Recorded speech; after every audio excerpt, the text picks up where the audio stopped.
Hey guys, I'm Switch. I'm gonna explain about Human Genome Project. So before that, hit thumbs up and subscribe to my channel. Human Genome Project. What is it? We all know that DNA is a genetic material. So DNA contains all the genetic information of an organism in the form of codes. Gene is structural and functional unit of heredity. The gene transfers information in coded languages from one generation to another generation. This coded languages is nothing but the nitrogen base pairs. Then what is genome? Genome is an organism's complete and overall DNA including all of its genes. Each genome contains all of its information needed to build and maintain that organism. Now this Human Genome Project was international scientific research project with a goal of determining base pairs that make up the human DNA. And it was used for identifying and mapping all of the genes of human genome from both physical and functional standpoint. The Human Genome Project is a mega project whether it is cost-wise, data-wise and collaboration-wise. The total cost of project would be around $9 billion if the cost of determining the sequences of single base pair were to be around $3, and there are 3 into 109 base pairs in the human genome. The project would generate so much data that in order to store it, it would require 3,300 books each running to 1,000 pages if it were to be stored in a book form. It would require collaboration of different institutions of different countries in different departments such as biochemistry, genetics, molecular biology, and computer science. It would also require use of high-speed computers for storing the data, their analysis, and retrieval. This science has developed into a new branches called as bioinformatics and genomics. The project progressed in stages as the technology for sequencing and computer capability improved. The Human Genome Project officially started in 1990s with James Watson as its head. Sequencing and mapping techniques improved greatly from 1993 to 1998. The year 1995 is remembered as turning point in Human Genome Project. It was the year in which effort shifted from mapping to sequencing. By the end of 1999, the first map of an entire human chromosome numbered 22 was published. The first draft of human genome was announced on June 26, 2000. The completion is considered to be one of the greatest achievements of century.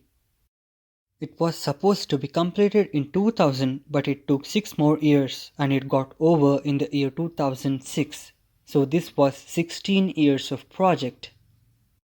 Now let us see what were the objectives or the goals of Human Genome Project. The first goal was to identify all the 20,000 to 25,000 human genes on the 22 autosomes and 2 sex chromosomes, that are X and Y.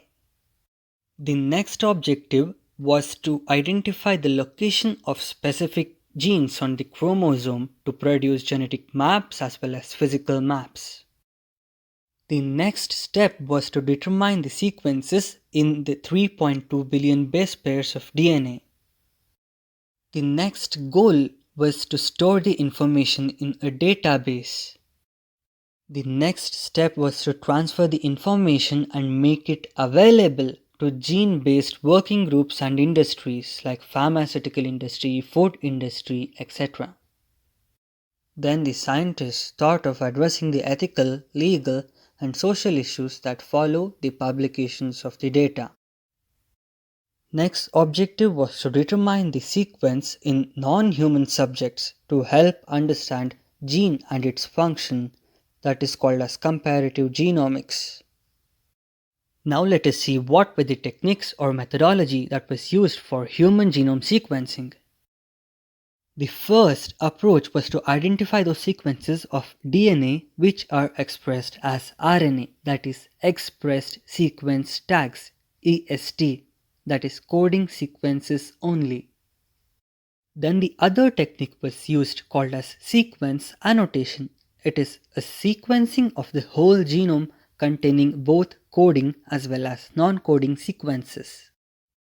The next step was to construct linkage maps or genetic maps based on recombination frequencies. The computer programs made it possible to create linkage maps for 1,000 genes at a time. This does not require a knowledge of DNA sequence of a gene. We don't require the DNA sequence for constructing physical maps also. And physical maps are constructed by cutting DNA into fragments by using the molecular scissors that are nothing but restriction endonuclease enzyme. Again, if you want to join it, use molecular glues or the molecular gums that are nothing but DNA ligase. Now this requires cloning or obtaining multiple copies of fragments by tagging a DNA fragment to some vectors which can replicate. The vectors that were chosen was bacterial artificial chromosome BAC and yeast artificial chromosome YAC. And then automated DNA sequencers were used to identify the base sequences. A chemist called Sanger developed a machine that could sequence the DNA, that is, automated sequencers. These sequencers can provide accurate sequences of DNA up to 500 base pair long. Then again the other technique was used called as shotgun sequencing. It uses small pieces of sequenced DNA and computational analysis to determine entire sequence. Now just imagine one thing. The human genome is like the book of life, and there are 23 chapters called chromosomes. Each chapter contains several thousand stories called as genes. Each story is made up of paragraphs called exons, which are interrupted by advertisements called introns. And then each paragraph is made up of words called codons, and each word is written in letters called nucleobases. So just imagine how long would be our human genome. Very long, right? Yeah, very long. Okay, now let us see what are the salient features of the human genome.